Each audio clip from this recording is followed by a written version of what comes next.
El acercamiento que vamos a intentar hacer a este texto, a este libro, es el resultado de un fracaso, que fue el fracaso matinal de hoy, porque hoy temprano intenté acercarme a este texto con la intención de que conversara con este libro. Este hombre se llama Gordon Childe, se le llama Los orígenes de la civilización. Es un libro que está muy bueno, pero me pareció de pronto que era una idea muy antojadiza, y también quería que ese libro conversara, con este libro de Unamuno, que es el célebre del sentimiento trágico de la vida. No sé por qué elegí esos libros hoy, pero hubo algo que no se produjo. Entonces, eso me sumergió en una desazón indescriptible. Pero pude sobreponerme a esa desazón conforme el día avanzaba y mientras yo trabajaba. Y ahora que regresé a mi casa y me encontré nuevamente con los libros, voy a hacer un nuevo intento. Ustedes afortunadamente no conocen el intento anterior, pero yo no puedo evitar tener dentro de mí, sumergido en lo profundo de mi ser, el lastre de ese fracaso. Este texto, lo que vamos a leer ahora, vamos a ver de qué se trata. Esto es Tótem y Tabú. Esta es una serie de ensayos que Freud publica en una revista que él mismo dirigía, que se llamaba Imago. Y son 4 ensayos en realidad. Uno se llama El horror al incesto, El tabú y la ambivalencia de los sentimientos, Animismo, magia y omnipotencia de las ideas, y El retorno infantil al totemismo. Nosotros nos vamos a detener en el primero de estos textos, que se llama El horror al incesto. Es un texto muy, muy interesante. Es un texto que aborda ciertas prohibiciones que existían en las tribus primitivas, pero igualmente Freud hace alusión a unas tribus de Australia que, al menos en la época en la que él vivía, todavía vivían de una manera muy rudimentaria, y todavía existía en esas tribus una tradición que los llevaba a observar, las prohibiciones de que vamos a hablar ahora. A ver, ¿dónde empezamos? Acá estamos. Empieza diciendo Freud. Este texto se llama El horror al incesto. Existen en efecto actualmente hombres a los que consideramos mucho más próximos a los primitivos de lo que nosotros lo estamos, y en los que vemos los descendientes y sucesores directos de aquellos hombres de otros tiempos. Tal es el juicio que nos merecen los pueblos llamados salvajes y semisalvajes, y la vida psíquica de estos pueblos adquiere para nosotros un interés particular cuando vemos en ella una fase anterior bien conservada de nuestro propio desarrollo. Sigue Freud, partiendo de este punto de vista y estableciendo una comparación entre la psicología de los pueblos primitivos, tal como la etnografía nos la muestra, es decir, el estudio de las etnias. Este es un concepto que se deriva de la arqueología, ¿no? Y la psicología del neurótico, tal y como surge de las investigaciones psicoanalíticas, descubriremos entre ambas numerosos rasgos comunes y nos será posible ver a una nueva luz lo que de ellas nos es ya conocido. Es decir, que Freud establece una relación entre la psicología de los pueblos primitivos y la psicología del neurótico. Entonces, después de eso, aborda el estudio de estos pueblos primitivos de los que hablábamos antes. Muy bien. Vamos acá abajo. Dice, no podemos esperar ciertamente que estos miserables caníbales desnudos observen una moral sexual próxima a la nuestra. Acá está hablando de los aborígenes de Australia y los llama miserables caníbales desnudos. Podría haber sido un poco más cariñoso, pero decidió ser crudo, Freud. Dice, los aborígenes de Australia son considerados como una raza aparte, sin ningún parentesco físico ni lingüístico con sus vecinos más cercanos, los pueblos melanesios, polinesios y malayos. No construyen casas ni cabañas sólidas, no cultivan el suelo, no poseen ningún animal doméstico, ni siquiera el perro, e ignoran incluso el arte de la alfarería. Se alimentan exclusivamente de la carne de toda clase de animales y de raíces que arrancan de la tierra. No tienen ni reyes ni jefes. Y los asuntos de la tribu son resueltos por la asamblea de los hombres adultos. Es muy dudoso que pueda atribuírseles una religión rudimentaria bajo la forma de un culto tributado a seres superiores. Bueno, entonces Freud va a tomar como objeto de su estudio estas tribus que evidentemente, cuando Freud escribe esto, en los albores del siglo XX, todavía existían y vivían de esa manera rudimentaria, y bueno, y permitía que los arqueólogos o los estudiosos pudieran visitarlos e investigar el modo en el que vivían. Y gracias a eso tenemos este documento. Entonces dice Freud: no podemos esperar ciertamente que estos miserables caníbales desnudos observen una moral sexual próxima a la nuestra o impongan a sus instintos sexuales restricciones muy severas. Mas, sin embargo, averiguamos que se impone la más rigurosa interdicción de las relaciones sexuales incestuosas. Parece que incluso toda su organización social se halla subordinada a esta intención o relacionada con la realización de la misma. En lugar de todas aquellas instituciones religiosas y sociales de que carecen, hallamos en los australianos el sistema del totemismo. Las tribus australianas se dividen en grupos más pequeños, clanes, cada uno de los cuales lleva el nombre de su tótem. Bueno, entonces, digamos, estas tribus se dividen en pequeños grupos y cada grupo tiene su tótem particular. El tótem es una especie de representación simbólica que estos pequeños grupos étnicos veneran y valoran como un dios. ¿Qué es un tótem? Por lo general un animal comestible, ora inofensivo, ora peligroso y temido, y más raramente una planta o fuerza natural, lluvia, agua, que se hallan en una relación particular con la totalidad del grupo. El tótem es en primer lugar el antepasado del clan, y en segundo su espíritu protector y su bienhechor, que envía oráculos a sus hijos y los conoce y protege aún en aquellos casos en los que resulta peligroso. Los individuos que poseen el mismo tótem se hallan por tanto sometidos a la sagrada obligación, cuya violación trae consigo un castigo automático, de respetar su vida y abstenerse de comer su carne o aprovecharse de él en cualquier otra forma. Es decir que cuando a uno le tocaba en suerte haber nacido en una de estos pequeños grupos que veneraban, pongamos por caso, a un venado, uno no podía comer venado, tenía que adorar a los venados, y bueno, de alguna manera el venado era su dios. El carácter totémico no es inherente a un animal particular o a cualquier otro objeto único, planta o fuerza natural, sino a todos los individuos que pertenecen a la especie del tótem. De tiempo en tiempo se celebran fiestas en las cuales los asociados del grupo totémico reproducen o imitan por medio de danzas ceremoniales los movimientos y particularidades de su tótem. Bueno, ¿qué pasa con el tótem? El tótem no se halla ligado al suelo y a una determinada localidad. Los miembros de un mismo tótem pueden vivir separados unos de otros y en paz con individuos de tótem diferente.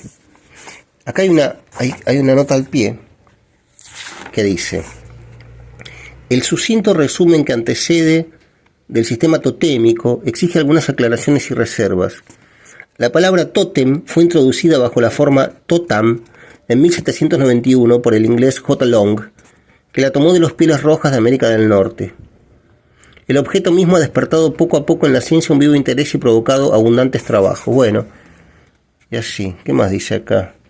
Entre los pueblos australianos, los del archipiélago oceánico, los de la India Oriental, muchos de los del África y los indios de América del Norte, se han encontrado instituciones totémicas, pero determinadas huellas y supervivencias difíciles de interpretar permiten suponer que el totemismo existió igualmente en los pueblos arios y semitas primitivos de Europa y de Asia, de manera que los sabios se inclinan a ver en él una fase necesaria y universal del desarrollo humano.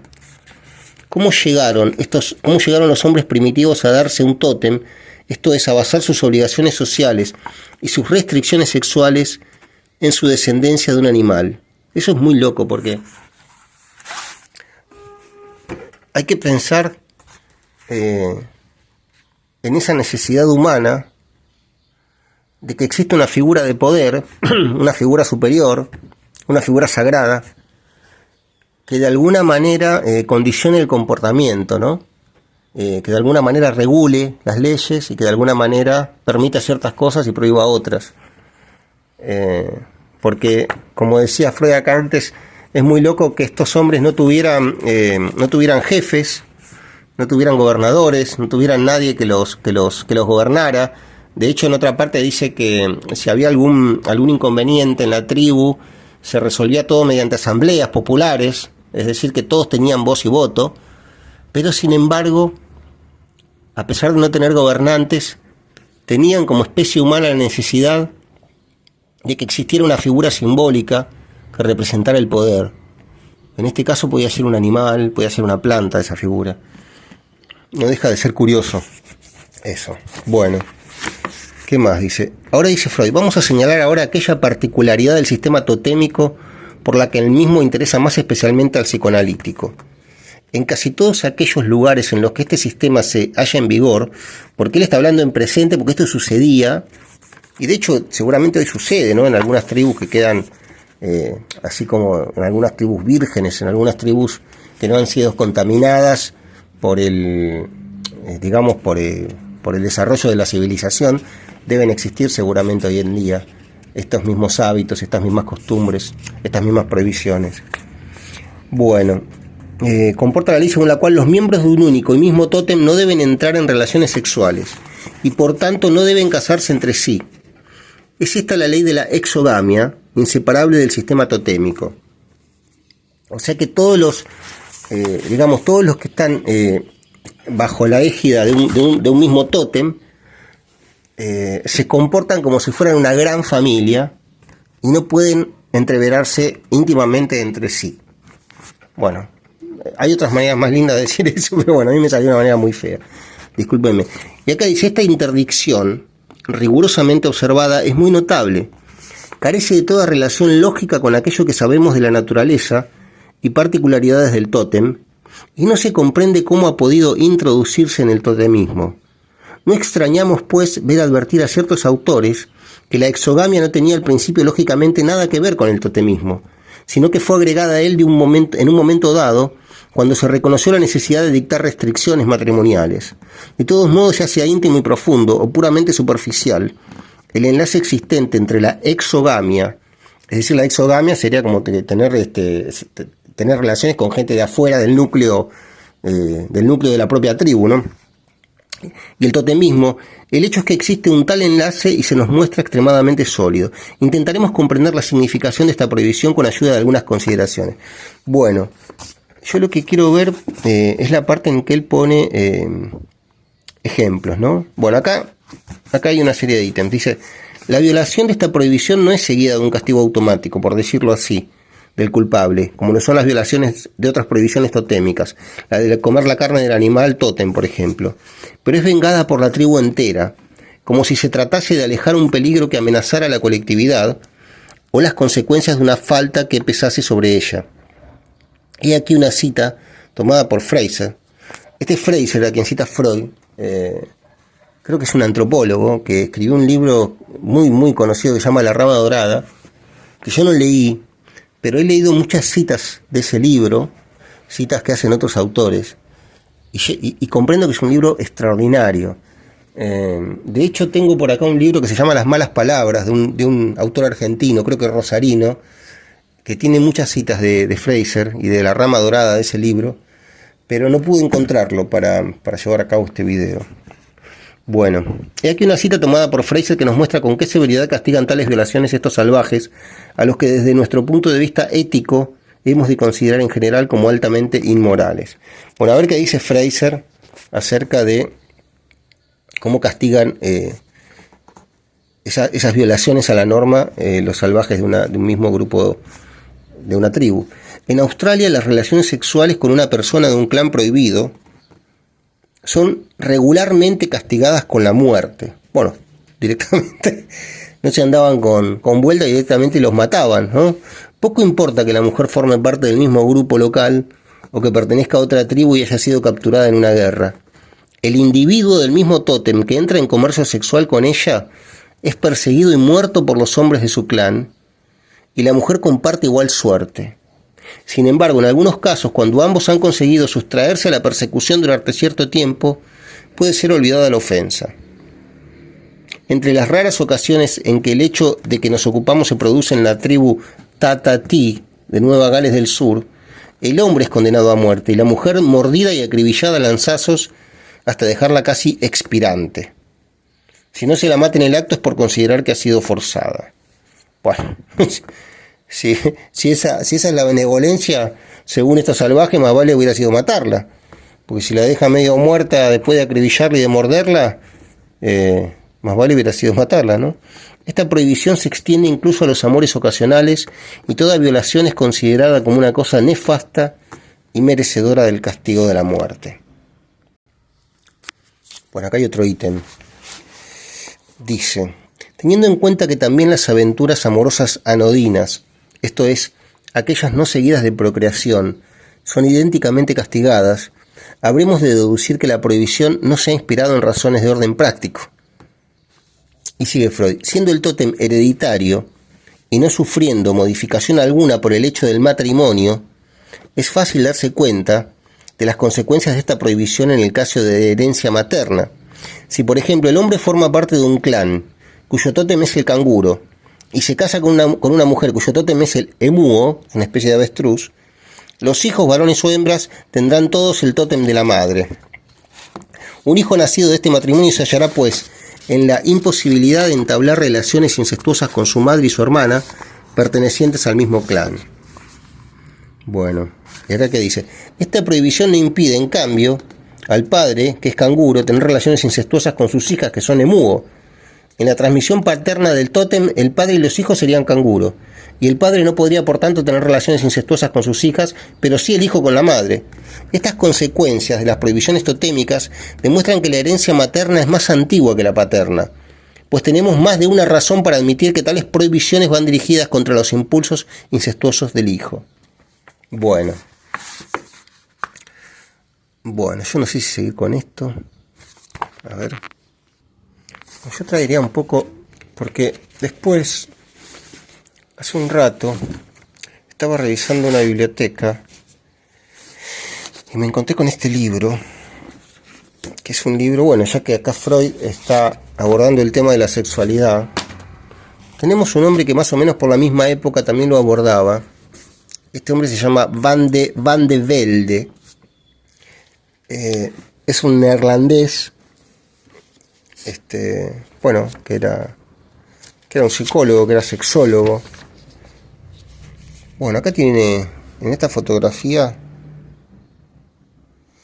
tiene una cara que me parece muy parecida a la de alguien que yo conozco, pero no logro identificar de quién se trata esa cara, ¿no? Ahí está el título de la obra en la edición alemana, que yo no sé pronunciar.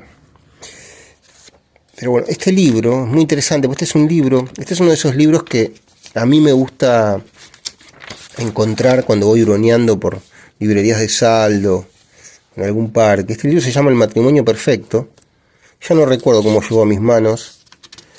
Es de la editorial Claridad. Y esto se publicó... Era hermoso este logo de la editorial Claridad, es el Pensador de Rodin, ¿no? El logo que tenía. Y bueno, este libro debe ser del año 40 y pico, de 1939, qué loco, ¿eh? Decimotercera edición en enero de 1947, acá está. Bueno, el libro originalmente se había publicado en 1926 y me gusta mucho lo que dice este señor Van de Velde en el prólogo, porque él tuvo que luchar contra, digamos, en principio, bueno, contra sus propios pruritos y después, bueno, contra los pruritos de la época en la que vivía. Porque él en este libro lo que hace es, él trata de salvar al matrimonio, se llama El matrimonio perfecto, pero para poder salvar el matrimonio él dice que hay 4 pilares, y uno de esos pilares que es fundamental es el de la vida sexual de la pareja, del matrimonio. Entonces él da una serie de consejos tanto a los hombres como a las mujeres para que, digamos, para decirlo rápidamente, tengan un buen sexo, para que puedan verificar el coito de una manera satisfactoria, plena y aparte regular. Porque él sostiene, y sospecho que tiene razón, que es necesario una vida sexual plena para que la pareja tenga sentido, para que la pareja pueda perdurar en el tiempo, ¿no? Hay un epígrafe de Balzac: el matrimonio es una ciencia. Bueno, y me encanta lo que dice acá en el prólogo, Van de Velde. No sé cómo se pronuncia, a mí me gusta mucho que se llame Van de Velde. Pero dice así este señor, dice, a fin de evitar en lo posible que el contenido de este estudio sea mal interpretado por ciertos lectores superficiales, conviene al autor hacer resaltar desde un principio los puntos siguientes. Esta obra forma la primera parte de una trilogía, trata de la base sexual del matrimonio y perfeccionando sus relaciones correspondientes pretende aumentar las fuerzas de atracción en el mismo. El segundo libro, que apareció a principios de 1928, bueno, esto era parte de una trilogía, pero él dice, este primer libro tiene por objeto el estudio de la fisiología de las relaciones conyugales, conocimiento indispensable para imponerse en la ciencia y en la práctica matrimoniales. Tiene por fin llenar, bueno, acá hay algo que está mal escrito, no tiene por fin que llenar un hueco, sería un hueco que indiscutiblemente existe en la literatura científica y va dirigido al médico, brindando a este, al propio tiempo, ocasión para remitir a sus pacientes, quienes en su matrimonio precisan una detallada información sobre la materia de cuya absoluta necesidad están de sobra convencidos los médicos. Bueno, a ver, yo no sé si era esto lo que... No, esto era lo que yo quería leer. Esto, algunas observaciones personales a modo de introducción. Dice este hombre, Van de Velde, mucho dirá este libro de lo que hasta ahora había quedado en silencio. Ello me proporcionará alguno que otro disgusto. Lo tengo por descontado, ya que paulatinamente he ido conociendo a los hombres tan acostumbrados a condenar lo insólito. Me encanta que diga esto, ya me parece un hippie. Precisamente ha sido este el motivo de no poder escribirlo antes. Mientras el médico esté obligado a tener en cuenta las exigencias de su profesión, no podrá permitirse desviación alguna del camino trazado de antemano. Sin embargo, todo aquel que haya logrado hacerse independiente y pueda decir con entera libertad lo que considere bueno y correcto, tiene el deber ineludible de hacerlo. Y dice, él era el director de un hospital en los Países Bajos, o de una institución hospitalaria muy importante. Entonces él se da cuenta que al publicar este libro, eso le iba a traer muchos problemas, porque es un hombre que está hablando abiertamente de sexualidad en el año 1926, en la época en la que el mismo Freud todavía estaba, echando luz sobre ese asunto, y de hecho este libro es prohibido por la Iglesia Católica. Estaba dentro del índice de los libros prohibidos por la Iglesia Católica, este libro de Van de Velde. Dice, por eso me veo obligado a confiar a estas páginas lo que yo he apreciado como correcto. No podría esperar con tranquilidad los últimos días de mi vida si dejase de cumplir con este deber. Es tanta la pena que se sufre sin necesidad, y es tanta la alegría que se menosprecia y que serviría para aumentar la dicha de vivir, que buena falta hace señalar el verdadero camino que debe seguirse en esta vida. Porque él en realidad está hablando acá de la sexualidad. Él dice que hay muchísima gente que la pasa muy mal porque no tiene buen sexo. Entonces él lo que quiere hacer, en realidad él tiene un fundamento conservador, porque él lo que quiere es ayudar a que el matrimonio se conserve. Y por eso él habla del supermatrimonio. Él después habla del supermatrimonio, con lo cual se ve cómo estaba gravitando todavía en el aire de la Europa de principios del siglo XX, las ideas que había instaurado Nietzsche en la segunda mitad del siglo XIX con el tema del superhombre, ¿no? Pero él dice, tengo para esta labor la edad indispensable, así como la suficiente preparación.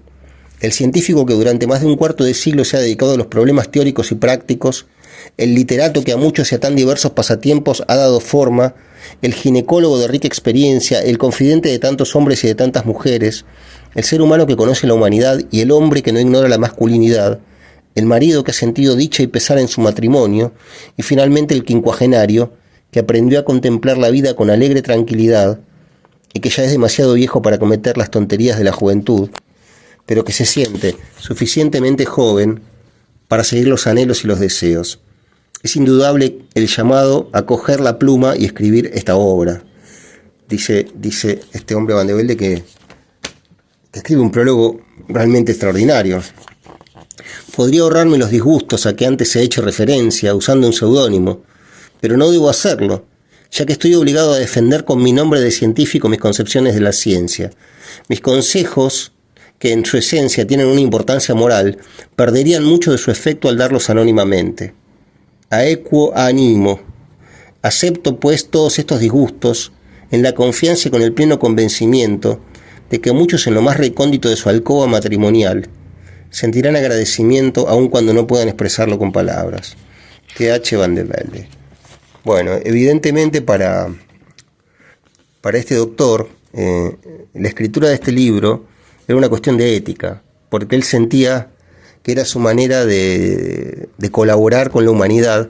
Y de hecho, bueno, este libro cuando se publica después tiene, creo que se llega a tener 42 ediciones en Europa en su momento, y después cuando se traduce en inglés y se publica en Estados Unidos, se transforma en una especie de boom editorial. Y es entendible porque él nombra, así como Freud también nombraba por esa época, ciertas cosas que nadie nombraba, cosas que tenían que ver con la genitalidad. Él hace un pormenorizado detalle de los órganos genitales masculinos y femeninos, da consejos sobre cómo encender el deseo. Por ejemplo, vemos los títulos de algunos de sus capítulos. Dice: división en preludio, juego de amor, unión sexual, cópula y final. La unión sexual, cópula, coito, como punto culminante de los contactos sexuales, su objeto y su finalidad. Bueno, y él hacía el beso corporal, graduaciones, análisis, el mordisco amoroso, delimitación del estado morfológico. Y después, bueno, analiza pormenorizadamente el coito, los órganos sexuales femeninos, masculinos, pero de una manera que evidentemente hasta ese momento no había hecho nadie. Y yo creo que también él es el primero, esto lo leí en internet, que pudo comprobar que la mujer ovula una sola vez por mes. Entonces de esa manera se podía tener un control de la natalidad, digamos, mediante el sistema de calendario. Creo que él en 1905 es el primero que comprueba que la mujer ovula una sola vez por mes. Bueno, a ver. Bueno, el libro es muy interesante porque mientras va avanzando en sus capítulos, tiene una serie de interludios que están constituidos por citas de autores célebres, y algunas son bastante absurdas. Es un libro tan viejo que cuando uno dobla una página en un vértice, la página se resquebraja y termina por quebrarse, como si fuera un pedazo de madera. Pero acá, por ejemplo, bueno, acá hay una cita, acá dice, ¿será el examen científico capaz de confirmar la antigua concepción de la impureza de las mujeres que están menstruando? Bueno, acá habla de eso, de cómo antes se creía que una mujer que estaba menstruando era una mujer, era alguien impuro. Y acá hay un par de citas. Dice: Guarinonius dio en el año 1610 las siguientes reglas de conducta para la época de la menstruación. Bueno, esta es una traducción con rima consonante, lo cual es siempre un riesgo. Dice, esto es de 1600, estos versos: no consientas a tus hijas que frecuenten a las gentes, ni que vayan con la regla a los bailes y las bodas. Las casadas son de todas, las que en tales circunstancias han de ser más diligentes. Después dice, bueno, al menos mucho da que pensar que existe este dogma en tantos pueblos, en tantas religiones, desde los tiempos más primitivos hasta nuestros días. Aquí hay otra llamada que dice, Ploss, hay un nombre alemán, se ve que en un texto que se llama La mujer en la naturaleza y etnología, dice lo siguiente, es como una serie de conductas que deben verificar. Hay dos pájaros que están cantando en un vértice de mi terraza.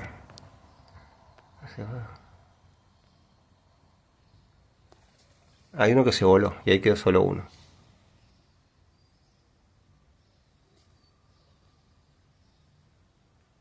Bueno, acá hay una serie de reglas que tienen que observar evidentemente las mujeres que están menstruando.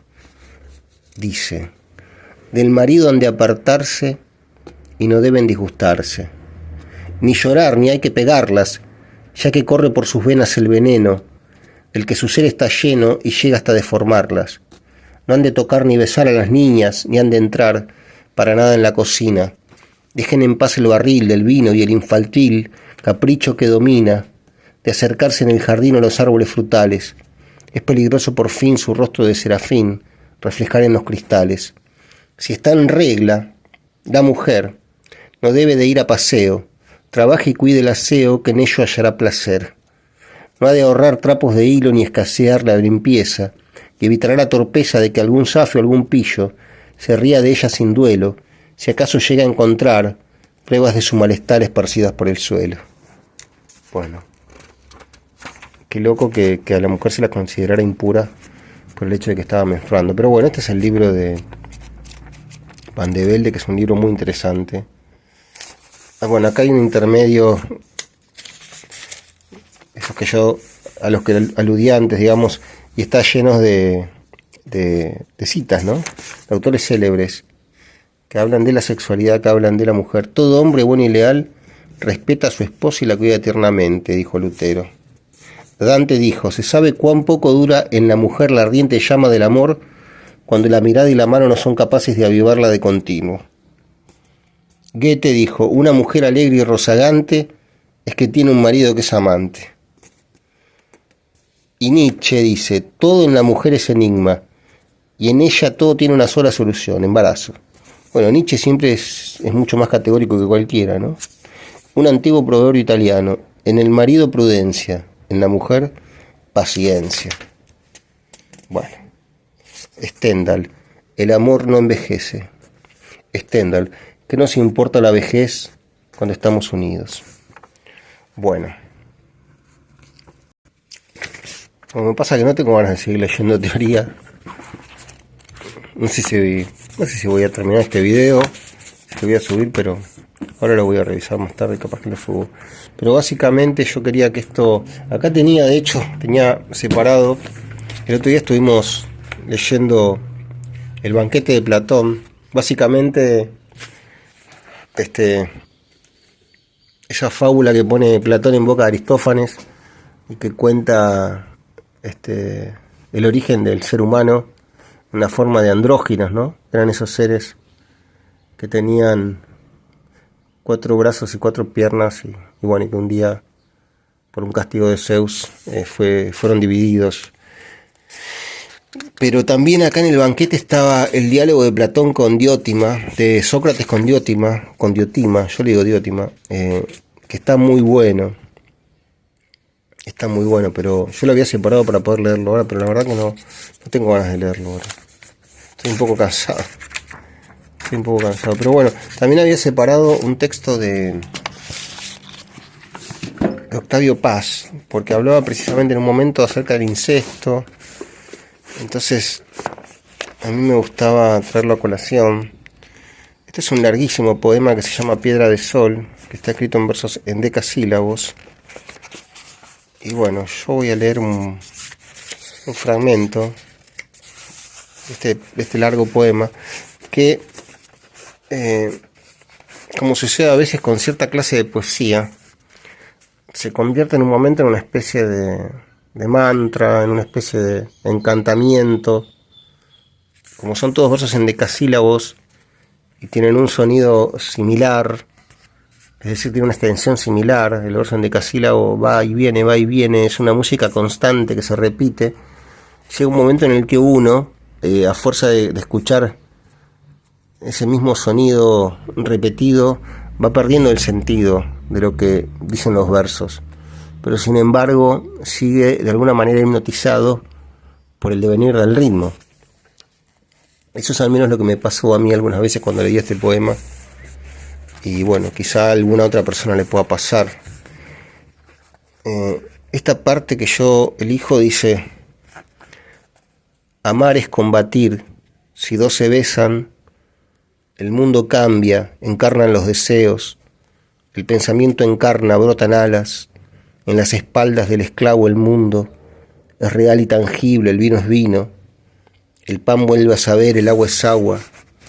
Amar es combatir, es abrir puertas, dejar de ser fantasma con un número, a perpetua cadena condenado. Por un amor sin rostro el mundo cambia, si dos se miran y se reconocen.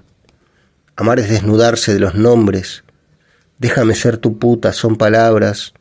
De Eloísa Macel se dio las leyes, la tomó por esposa y como premio, Lo castraron después, mejor el crimen, los amantes suicidas al incesto, de los hermanos como dos espejos, enamorados de su semejanza, mejor comer el pan envenenado, el adulterio en lechos de ceniza, los amores feroces, el delirio, su hiedra ponzoñosa al sodomita, que lleva por clavel en la solapa, un gargajo mejor ser lapidado, en las plazas que dar vuelta a la noria, que exprime la sustancia de la vida, cambia la eternidad en horas huecas, los minutos en cárceles, el tiempo, en monedas de cobre y mierda abstracta, mejor la castidad, flor invisible, que se mece en los tallos del silencio, el difícil diamante de los santos, que filtra los deseos hacia el tiempo, nupcias de la quietud y movimiento, canta la soledad en su corola, pétalo de cristales cada hora,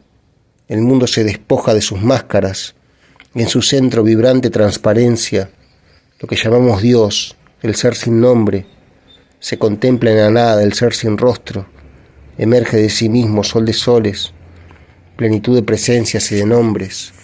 Sigo mi desvarío, cuartos calles, camino a tientas por los corredores del tiempo y subo y bajo sus peldaños, y sus paredes palpo y no me muevo. Vuelvo a donde empecé, busco tu rostro, caminas por las calles de mí mismo, bajo un sol sin edad y tú a mi lado, caminas como un árbol, como un río, caminas y me hablas como un río, creces como una espiga entre mis manos, lates como una ardilla entre mis manos, vuelas como 1000 pájaros tu risa, me ha cubierto de espumas tu cabeza, es un astro pequeño entre mis manos, el mundo reverdece si sonríes, comiendo una naranja el mundo cambia. Bueno, es un extracto. Pero también me gustaría leer un soneto. A mí déjenme los sonetos. A mí me gusta mucho que el verso rime. Siento que eso devuelve a la poesía cierta cualidad que tiene la música, cierta esencia musical que tiene que tener. Me gusta mucho eso. Este poema se llama La Caída y dice: abre cimas en todo lo creado, abre el tiempo la entraña de lo vivo, y en la hondura del pulso fugitivo se precipita el hombre desangrado, vértigo del minuto consumado, en el abismo de mi ser nativo, en mi nada primera me desvivo, yo mismo frente a mí, ya devorado, pierde el alma su sal, su levadura, en concéntrico seco sumergida, en sus cenizas anegada, obscura. Mana el tiempo su ejército impasible, nada sostiene ya ni mi caída, transcurre solo, quieto, inextinguible.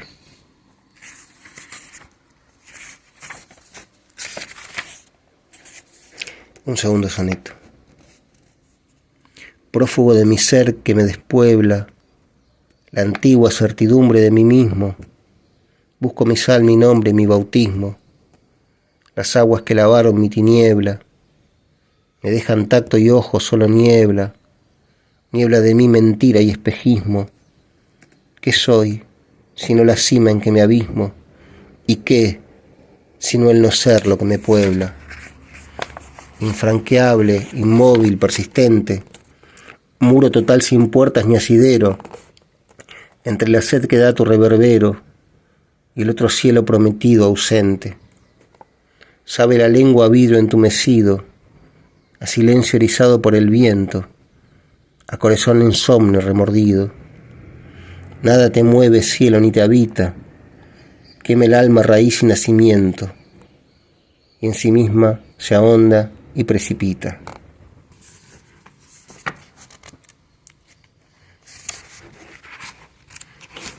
A mí lo que me gusta de la poesía es que no precisa del razonamiento. Analfabeto. Alcé la cara del cielo, inmensa piedra de gastadas letras, nada me revelaron las estrellas. Este libro me lo compré una vez cuando iba caminando por la peatonal Florida, en Buenos Aires. y yo creo que me costó un peso.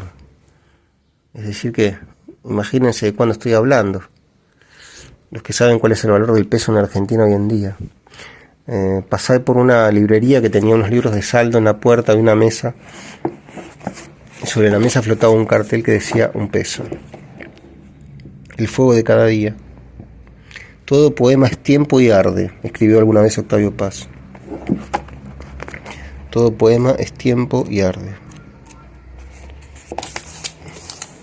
Ahí está Pessoa. Me gusta, vamos a leer este y ya está. Demasiado. Hoy, la verdad que todo muy disoluto y todo muy desordenado. Pero bueno. Decir, hacer. Entre lo que veo y digo, entre lo que digo y callo, entre lo que callo y sueño, entre lo que sueño y olvido, la poesía se desliza entre el sí y el no, dice lo que callo, calla, lo que digo, sueña, lo que olvido. No es un decir, es un hacer. Es un hacer que es un decir. La poesía se dice y se oye, es real. Y apenas digo es real, se disipa.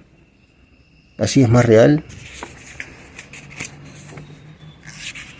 Naranja.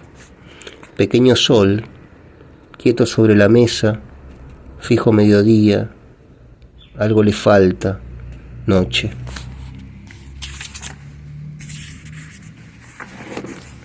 Cuarteto. Paisaje familiar, mas siempre extraño, enigma de la palma de la mano. El mar esculpe terco en cada ola, el monumento en que se desmorona. Contra el mar, voluntad petrificada, la peña sin facciones se adelanta. Nubes inventan súbitas bahías, donde un avión es barca desleída.